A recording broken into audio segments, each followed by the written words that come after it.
Yeah, good morning. Pretty decent morning. In fact, it's almost 10:15. Uh, just went for a basketball session with my daughter and my wife. In fact, so it was a thoroughly enjoyable session. In fact, and today I would like to speak about spiritual awakening.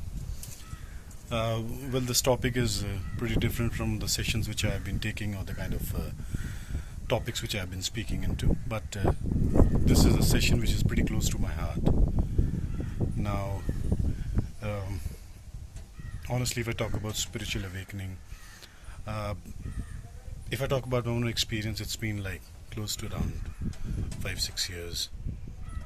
My wife had been visiting a spiritual discourse session in Delhi and in Gurgaon, and she has been an ardent follower since her childhood days, and she has deep faith in that institution. I used to go along with her because honestly I wanted to see her happy, so that was the only reason why I chose to go with her. Initially, I think almost like it's been like 5 years or so now when I used to go for this. Uh, I used to, I was very, I was applying logic and everything. I was not able to understand anything.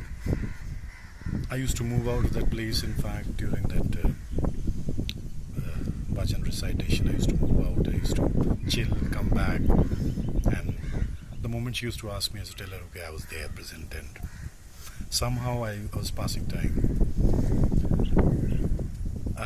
I could not understand exactly what is going on because I had my own thought process.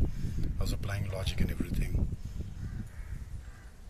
Years passed by, like 2 3 years. I started understanding things, but again in a different context altogether. Now, if I talk about the context, why I started enjoying it was that I started enjoying bhajans, honestly. So when it was Amritwani time, I was bored, in fact, and but when it was bhajans, I used to enjoy it because I thought this is something which is, good enough.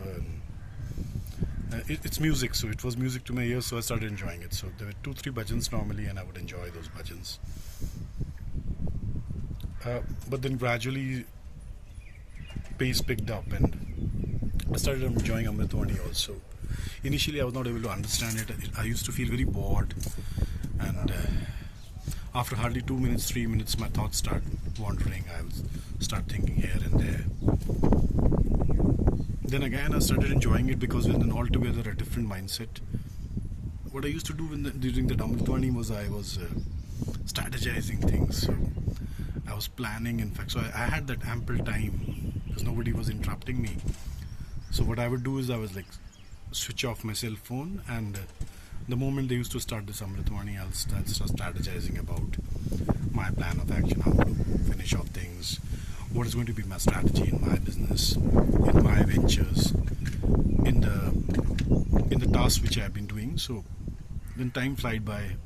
So it was almost like a 45-minute session, and I started enjoying it, in fact. So then gradually I started understanding it that this is giving me a lot of peace of mind.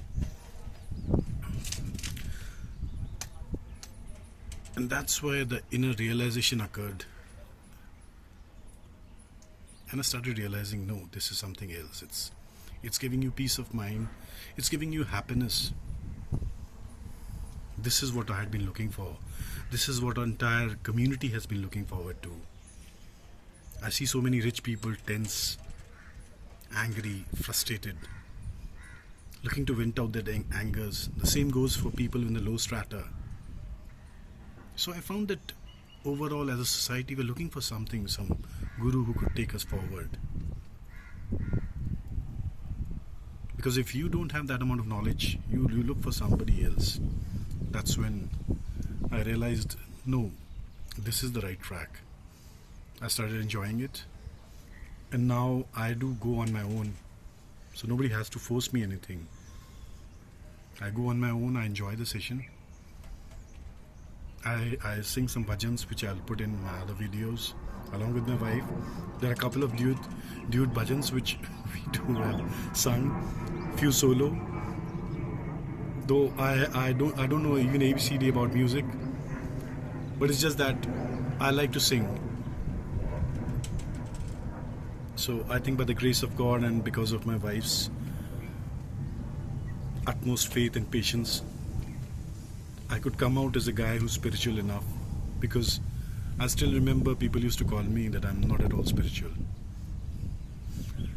And so what I would say is that it happens, it could happen anytime, and especially if it happened to people like me, it's going to be very strong.